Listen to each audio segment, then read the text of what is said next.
ये चैप्टर है accounting equation, उसमें है आपको लेजर अकाउंट बनाने से पहले ये थोड़ा पता होना चाहिए बेसिक्स, तो ये आपको आगे मदद करेंगे और लेजर बनाने में, अकाउंटिंग इक्वेशन सॉल्व करने में। तो आओ स्टार्ट करते हैं वीडियो को। तो हम देखते हैं अमेरिकन अप्रोच। अमेरिकन अप्रोच क्या बताता है कि डेबिट और क्रेडिट के जो डेबिट और क्रेडिट है वो डिपेंड करता है हर अकाउंट के नेचर के ऊपर। मतलब कि अगर एसेट अकाउंट है तो उसका अलग नेचर है, अगर चीज़ बढ़ेगी तो क्या उसके साथ होगा, हम डेबिट करेंगे, एसेट अकाउंट में या क्रेडिट करेंगे।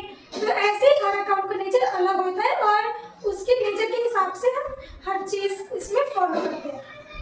तो ये अमेरिकन अप्रोच के हिसाब से हमारे पास 5 तरीके की कैटेगरी मतलब उन्होंने बनाई है, क्लासिफाई करी है कि इस कैटेगरी के बेसिस पर हमारे पास जितने भी अकाउंट है हम उसे इसके बेसिस पर देखेंगे। और जैसे फर्नीचर अकाउंट हो गया तो वो किसके अंडर आएगा, इस हिसाब से मेन हेड जो है वो सारे ये है 5, इसके अंडर सारी चीज़ें कैलकुलेट होगी, देखी जाएगी।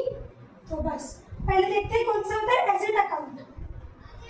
फर्स्ट जो कैटेगरी है इसकी अमेरिकन अप्रोच के हिसाब से एसेट अकाउंट है। एसेट अकाउंट मतलब होता है हमारा जो भी चीज़ हमारे बिजनेस में एसेट की तरह यूज हो रही है, या फिर आगे भी कुछ और चीज़ हम ले सकते हैं बिजनेस में एसेट की तरह।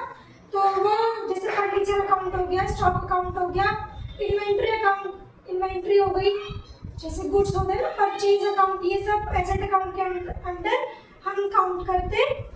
और दूसरी कैटेगरी आती है हमारी लायबिलिटीज अकाउंट। लायबिलिटीज अकाउंट वो होता है जैसे हमारा कोई क्रेडिटर का अकाउंट हो गया। जब हम लेजर बनाते हैं ना तो लेजर में हम सारे ही जो हमने जर्नल एंट्री पास करी होती है वो सारे हम अकाउंट बनाते हैं।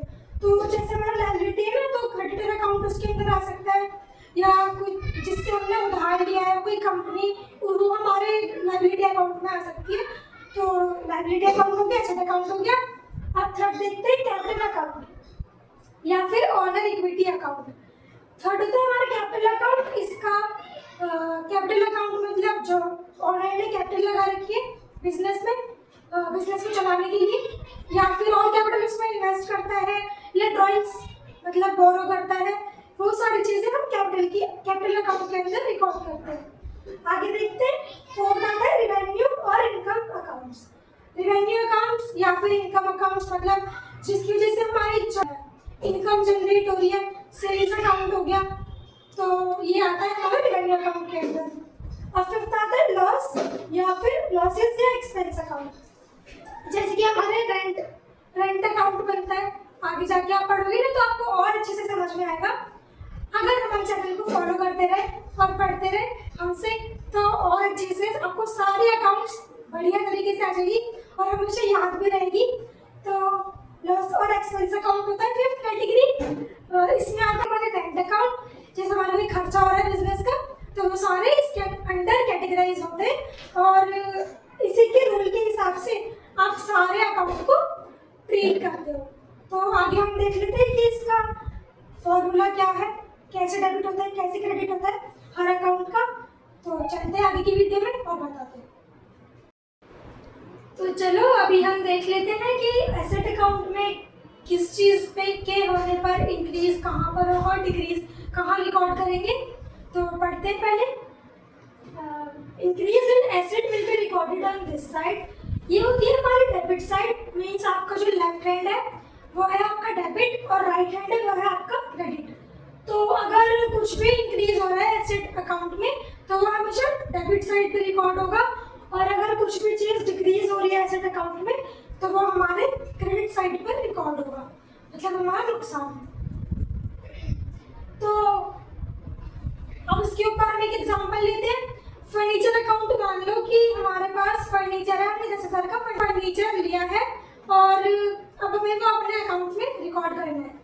तो 10,000 का फर्नीचर हमने लिया है तो हम यहाँ लिख देंगे टू फर्नीचर, और जो हमारा कम हो गया कैश कम हो गया हमारे पास से क्योंकि हमने फर्नीचर खरीदा है तो बाय कैश ऐसे रिकॉर्ड हो जाएगा। ठीक है, तो मतलब कुल मिला के जो भी बात है वो ये है कि इंक्रीज जो है वो इस साइड करेंगे, डिक्रीज जो भी चीज़ होगी वो इस साइड रिकॉर्ड करेंगे।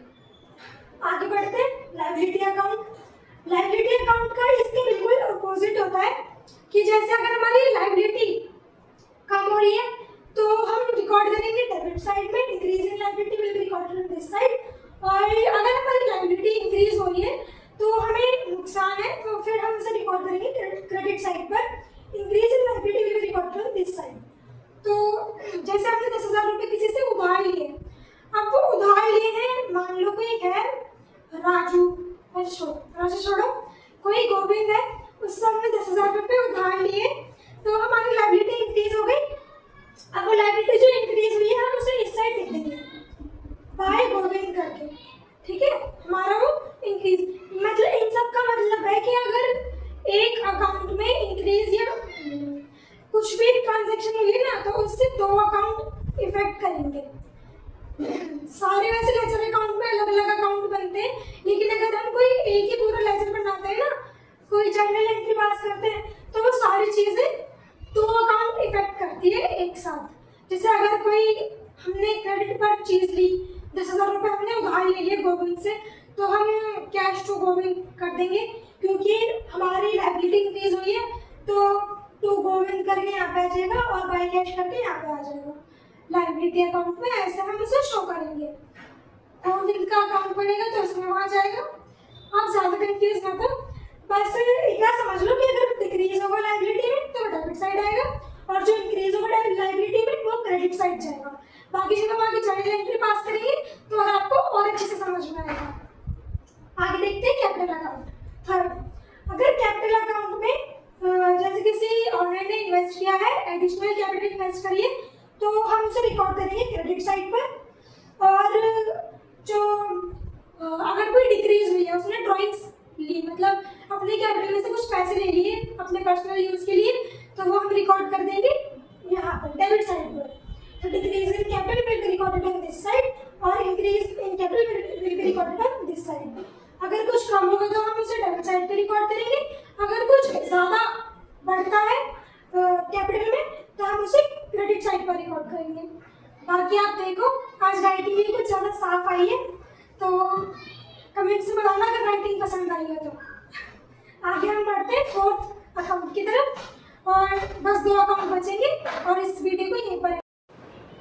तो हमने 3 अकाउंट पढ़े थे और उनका क्राइटेरिया पढ़ा था कि कैसे उसे हम सेव करते हैं, रिकॉर्ड करते हैं, कहाँ पर रिकॉर्ड करते हैं। इसी के साथ हम देखते हैं 4th हमारा जो था रिवेन्यू और इनकम अकाउंट। तो रिवेन्यू और इनकम अकाउंट जैसे कोई सेल्स अकाउंट हो गया, इसमें अगर कोई भी डिक्रीज होता है, गेन मतलब कोई गेन नहीं हो रहा, कोई इनकम नहीं हो रही और कुछ कम हो गया हमारा, तो हम डिक्रीज वाला रिकॉर्ड करते हैं डेबिट साइड पर। और अगर कोई भी हमें गेन हुआ है या इनकम हुई है तो हम रिकॉर्ड करेंगे क्रेडिट साइड पर, क्योंकि ये हमारा एसेट अकाउंट के अंडर भी आता है, मतलब एसेट भी होता है और रिवेन्यू इनकम अकाउंट भी होता है, तो इसमें हम ऐसे रिकॉर्ड करते हैं हर चीज़ को। 5th होता है हमारा लॉसेज और एक्सपेंस अकाउंट। लॉसेज और एक्सपेंस अकाउंट में अगर हमारी कुछ भी लॉस हुआ है या कुछ एक्सपेंस इनकर हो रहा है तो वो हम रिकॉर्ड करेंगे डेबिट साइड पर, और अगर कुछ भी हमारा लॉस या एक्सपेंस कम हो रहा है तो वो हम रिकॉर्ड करेंगे क्रेडिट साइड पर। तो इसी के साथ ये वीडियो होती है यहीं पर एंड। अगर आपको ये सारे रिकॉर्ड करने के क्राइटेरिया या फिर इसके टाइप्स समझ में आए हो तो इस वीडियो को लाइक करके जाना और चैनल को सब्सक्राइब करना फॉर मोर वीडियोस इसी की जैसी या इससे भी और अच्छी। तो आप बताना अगर आपको समझ में आया, और अगर नहीं समझ आया तो भी कमेंट करके